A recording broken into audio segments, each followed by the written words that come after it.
네, 모두 아시겠지만 양대 지수가 오늘 모두 거칠게 떨어지고 있습니다. 시장에 대한 추가적인 진단 들어보는 시간 마련을 했는데요.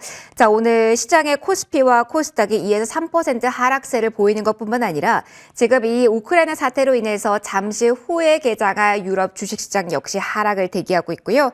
미국 선물 지수 역시 가파르게 떨어지는데 나스닥 지수가 현재 2.3%나 내리막길 걷고 있습니다. 동시에 유가 그리고 금 쪽으로만 안전자산에 대한 매력도가 높아지고 있는 구간이고요. 이렇게 리스크가 커진 상황이다 보니까 원달러 환율까지 지금 1,200원대를 돌파한 상황에서의 움직임이 나오고 있습니다. 대외 여건도 그렇겠지만 아무래도 환율적인 부담이 더욱더 많이 생겼기 때문인지 외국인 쪽에서의 수급 상황도 더욱더 악화되고 있거든요. 잠시 후에 더욱더 자세한 말씀 들어보겠지만 일단 저와 함께 수급 숫자 먼저 좀 체크를 해보시면 제가 2시구간 진입했을 때 외국인 쪽에서 매도하는 물량이 5천억 원 정도라고 언급을 해드렸는데요. 지금은 6,700억 원을 넘어가면서 7천억 원을 향해 가고 있습니다. 기관 쪽에서도 금융투자 쪽에서 매물이 좀 빠르게 늘고 있다는 점이 부담으로 작용을 하고 있고요. 다만 개인 쪽에서는 지금 계속 매수하고 있습니다. 매수 물량을 빠르게 늘려나고 있고 굉장히 적극적인 포지션으로 전기전자 업종으로 매수를 하고 있다는 점이 개인의 오늘 특징인데요. 기회가 될 수 있을지 이 선택을 계속 밀고 가야 될지 시장 진단이 좀 필요할 것 같습니다. 자, 미래에셋증권 디지털 리서치팀 박광남 팀장 지금 전화로 연결돼 있습니다. 팀장님 안녕하세요. 예, 안녕하십니까. 지금 시장 계신 모든 분들의 고민이 깊어지실 수밖에 없을 것 같은데요. 일단 진단부터 들어보죠. 지금 상황 어떻게 판단하시나요? 일단은 저희가 조금 앞단에 있었던 이야기를 먼저 좀 이야기를 해보고 그 이후에 현재 상황에 대해서 이야기를 좀 나눠보도록 하겠습니다. 사실 지난 1월에 코스피가 마이너스 한 10%, 코스닥이 한 마이너스 15% 이상 급락을 했고요.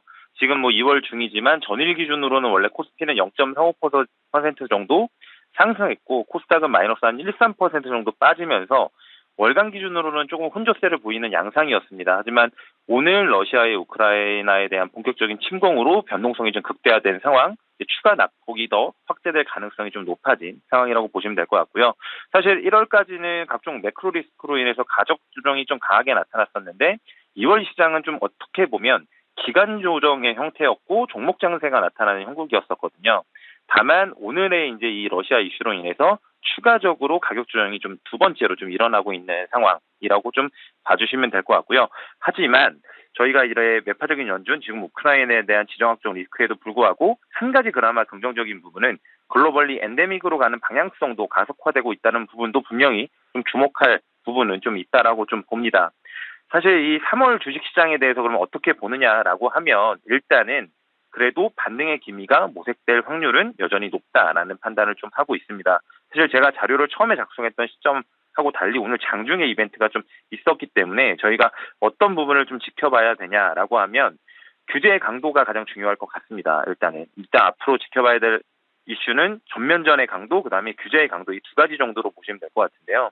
사실 지금 우크라이나에 대한 속보들이 쏟아져 나오는 상황에서 정확하게 정보를 캐치할 수 있는 상황이 아니기 때문에 이 전쟁의 지역과 양상이 어느 정도로 확산되는지 여부를 좀 파악하시는 게 중요할 것 같고요. 그 이후에 이어질 서방 세계의 제재 강도가 어떤 수준일지까지도 같이 살펴보셔야 될 것 같은데요. 일단은 현재 수준보다는 분명히 높은 등급의 경제 제재가 있을 것인데 그게 정말 에너지를 비롯해서 전방위적으로 이야기가 될 것이냐 혹은 이란이랑 북한을 제재했던 수준까지 갈 것이냐 이런 정도에 따라서 변동성 국면이 조금 짧아질 수도 길어질 수도 있다 정도로 보시면 될 것 같고요. 그리고 저희가 이제 사실 이런 상황에서 이제 매파적인 연준에 대한 우려도 이 지정학적 리스크가 불거졌기 때문에 또 판단이 달라질 것이라고 봅니다. 사실 연준 위원들의 성향에 따라서 3월 회의에서는 베이비 스텝 혹은 빅 스텝 등의 의견이 갈렸던 상황인데 지금 이 우크라이나 사태가 끼칠 수 있는 인플레 압력이 어떤 식으로 튈지 모르기 때문에 여기에 대한 고민이 들어갈 수밖에 없을 것 같고요. 또한 최근 들어 장단기 금리 차가 사실 빠르게 줄어들고 있었거든요. 실제로 1에서 2년 선도 금리로 이루어진 장단기 금리 차는 역전이 되기도 했고요. 지난 2018년 선도 장단기 금리 차가 역전된 이후에 실제 한 1년가량 이후에 실제 장단기 금리 차가 역전되면서 경기 둔화 리스크를 불러오기도 했었습니다. 즉 대외적인 리스크와 경기 둔화 우려가 상존한 환경에서 저희 연준 또한 파격적인 변화를 줄 가능성은 사실은 저는 개인적으로 제한적이라고 좀 보고 있습니다. 하지만 높은 인플레 우려가 불거질 경우도 있어서 이는 증시에 좀 부정적인 요소. 다만 종합적으로 봤을 때는 저희 FOMC 회의에 있어서는 불확실성이 좀 해소될 수 있는 중립 수준의 이벤트 정도로 보는 게 좋다라고 보여지고요. 그나마 좀 긍정적이라고 볼 수 있는 부분은 역시나 엔데믹에 대한 기대감일 것 같습니다. 사실 이 우크라이나에 대한 이슈가 인플레이션에 대한 우려를 불러일으킬 수는 있겠지만 그 외에 다른 국가의 이런 경제 정상화 혹은 리오프닝에 대한 기대감을 막을 수 있는 이벤트는 아니라는 점을 좀 말씀드리고 싶고요. 이런 매파적인 연륜과 지정학 리스크에도 불구하고 이런 성장에 대한 기대가 그래도 증시의 하방을 조금은 지지해 줄 수 있을 것이라는 판단이 좀 있습니다. 최근 주요국들이 코로나 방역 체계를 대부분 해제하고 있다는 사실은 아마 듣고 계시는 분들도 대부분 알 것 같고요. 또한 실제 주요국들의 서비스의 PMI가 일제히 반등하고 있는 부분도 긍정적입니다. 과거에는 이 리오프닝에 대한 기대가 있었고 하지만 그럼에도 불구하고 코로나가 재차 확산될 만한 우려가 있었다고 한다면 지금은 엔데믹에 대한 기대는 이 경기 회복뿐만 아니라 구직자들의 일자리 복귀에도 긍정적인 영향을 줄 수 있을 만큼 좀 더 커진 기대로 다가오고 있습니다. 그리고 또한 글로벌리 여객 수요까지 반등하면서 경기 회복의 강도가 더욱 상승할 수도 있다는 점에 좀 주목을 하면서 이 너무 매크로 위험만 보시지 말고 그래도 증시에 있는 나름 호재성인 요인들도 저희가 동반해서 보면서 이 이벤트를 좀 해결해 나가는 방안을 찾아봐야 될 것 같습니다. 네, 주요 포인트도 좀 집중해서 이야기해 주셨습니다. 추가적으로 우크라이나에 대한 질문을 딱 제가 드리려고 했는데 지금 전면전의 강도가 중요하다는 말씀을 해주시는 이 순간에 나온 속보를 보면은 그 강도가 좀 강화되고 있는 듯합니다. 러시아군이 벨라루스 국경서도 우크라이나를 공격했다라는 소식이 첫 번째, 그리고 크림반도에서도 공격이 발생했다라는 속보가 나왔습니다. 지역이 계속해서 더욱더 커지고 있습니다. 이에 따라서 이 강도가 높아질 수도 있을 것 같은데요. 이 리스크 언제까지 저희가 안고 가야 될지, 그리고 강도가 지금 높아지는 것 같은데 어떻게 하는 전략을 추천하시는지 궁금합니다. 사실 이 우크라이나 이슈는 여전히도 지금 속보 위주로 저희가 정보를 전달받고 있는 입장에서 정확한 파악이 어렵다는 점에서는 여전히 불확실성을 야기시킬 만한 요소 같은 게 오늘만큼은 오늘하고 간밤에 미국의 제재 조치가 나올 때까지는 아마 그런 상황으로 보시는 게 좋을 것 같고요. 제가 지금 우크라이나 이슈에 대해서는 이제 금융시장 입장에서만 바라보면 사실 우크라이나 국토의 뭐 이런 여부보다는 이제 그 시장 내에서 원유나 천연가스, 밀, 비철금속 등 인플레를 자극할 수 있는 원자재와 관련된 제재 이벤트가 조금 더 중요할 수 있을 거라고 봅니다. 그리고 이 강도 측면에서도 사실은 냉정하게 주식시장 입장에서만 바라본다면 전쟁이 수행되더라도 빨리 끝날 수 있다면 이라는 좀 희망적인 단서를 달아볼 수 있을 것 같은데 사실 우크라이나 같은 경우에도 국방 병력이 대략 20만이 넘어가고요. 거기에 예비군이 200만 정도라는 상황을 봤을 때 쉽사리 이 이벤트가 마무리될 것 같지는 않다. 그렇기 때문에 이미 전쟁이 벌어졌고 여기에 대해서 서방 세계에 제재가 일어날 걸로 예상이 되고 있는데 이 제재 수준에 따라서 저희가 대응 방안을 좀 모색할 필요가 있을 것 같습니다.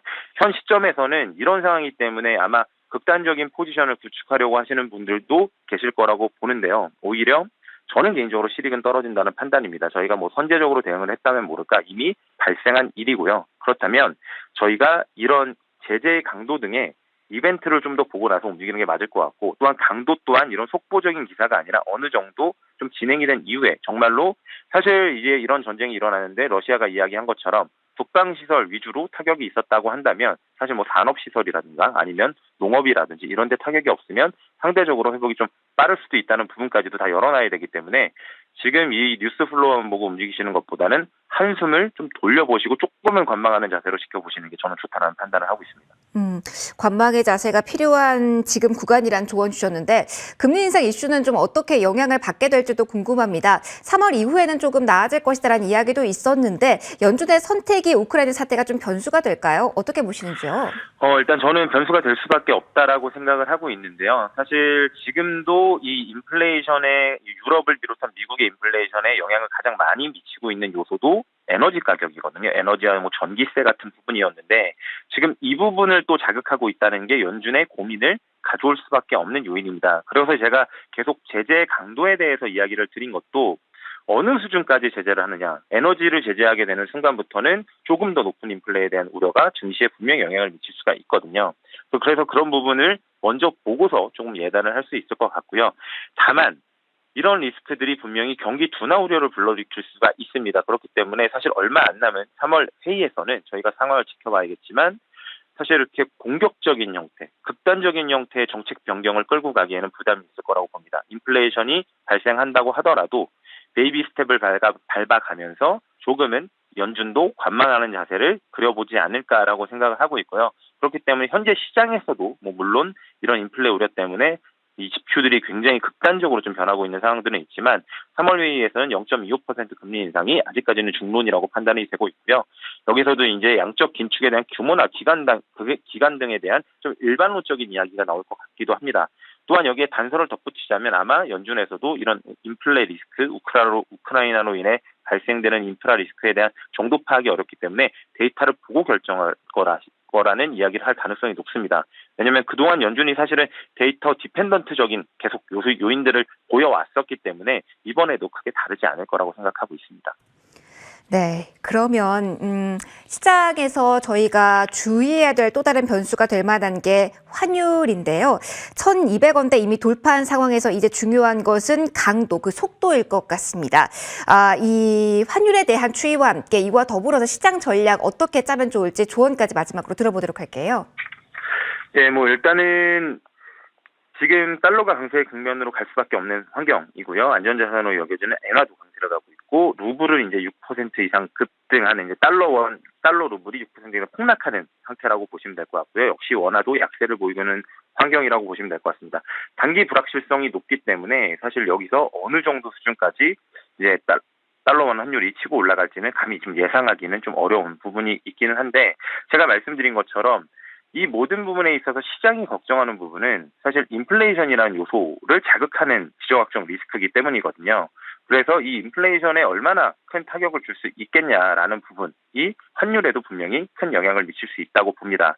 최근에 이런 리스크들을 좀 감하고자 미국에서 하고 있는 조치들도 저희가 살펴볼 필요가 있을 것 같은데 미국 같은 경우에는 이란과의 핵 합의를 좀 복원하려고 하는 움직임들을 보이고 있고요. 그렇다고 한다면 러시아 같은 경우에 원유 시장에서 일간 500만 배럴 정도로 수출을 하고 있는데 만약에 가장 극단적인 형태로 이 수출을 막아버린다고 했을 때 단기적인 쇼크는 어쩔 수가 없다라고 좀 판단이 되고 있는데 이란이 만약에 복귀하고 어느 일정 부분 시간이 지난다면 일평균 대략 한 200만 배럴 정도의 메이크업을 할 수 있을 것으로 좀 전망이 되고요. 그런 강한 형태의 제재 조치가 있을 경우에는 오펙을 통해서 증산을 추가로 결정할 수 있는 가능성들도 있기 때문에 이런 부분 포인트로 보시면 좋을 것 같고 또한 미국에서도 이번에 전략 비축률을 추가로 이제 공급할 거라는 이야기들도 있습니다. 미국 같은 경우에 현재 인플레이션 리스크가 굉장히 크게 다가오고 있는 형국이기 때문에 사실 이러한 부분을 고려하면서 제재 정책을 좀 짤 확률이 높아서 에너지 가격이 이런 조치들로 인해서 만약에 어느 정도 수준까지 상승할 수 있느냐 거기에 따라서 환율 변화도 아마 극단적으로 나타나거나 혹은 안정적으로 변할 가능성도 있기 때문에 그런 식으로 좀 지켜보셔야 될 것 같고요. 제가 개인적으로 드리고 싶은 이 시장 내 현재 시점에서의 말씀은 외동적으로 움직이면 안 된다라는 말씀을 좀 드리고 싶습니다. 지금 상황이 급격하게 움직인다고 하더라도 지금에 벌어지는 일들은 저희가 사실 이 투자의 이론에서 배우는 시장 리스크라는 점을 좀 주지하실 필요가 있을 것 같습니다. 네. 시장 리스크는 다르게 부르면 체계적인 위험이라고 부르기도 하고요. 혹은 회피 불가능한 위험이라고 부르기도 하거든요. 그렇다면 사실 이거를 회피하려고 하는 노력보다는 그냥 이 기회에 내 리밸런싱을 어떤 시점에서 어느 형태로 하는 것이 좋을지에 대한 고민을 좀 더 먼저 해보는 게 필요할 것 같다. 이렇게 조언을 해주신 걸로 저희가 마무리하도록 할게요. 지금까지 미래에셋증권 박강남 팀장과 함께 하셨습니다. 자, 그리고 저희 1부도 여기서 마무리하도록 하겠습니다. 고맙습니다.